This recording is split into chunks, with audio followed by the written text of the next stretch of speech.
మనం చేసిన ప్రతి ప్రార్థన దేవుడు విని మనకు ఆన్సర్ ఇచ్చాడు అనుకో, మనం దేవుని నమ్మినట్టు. మన నమ్మకం, మన విశ్వాసం కార్యసిద్ధి కలిగించి మనకు అడిగిన వాటన్నిటికీ జవాబులు వచ్చినాయి.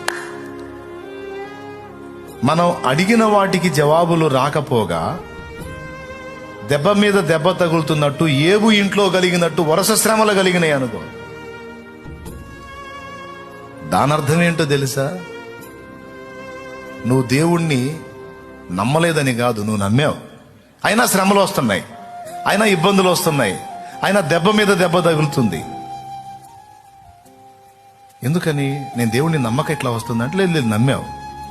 నువ్వు దేవుణ్ణి నమ్మటం సంగతి అటుంచి, ఇన్ని పరిశోధనలు నీకు వస్తున్నాయి అంటే నిన్ను దేవుడు నమ్మాడు.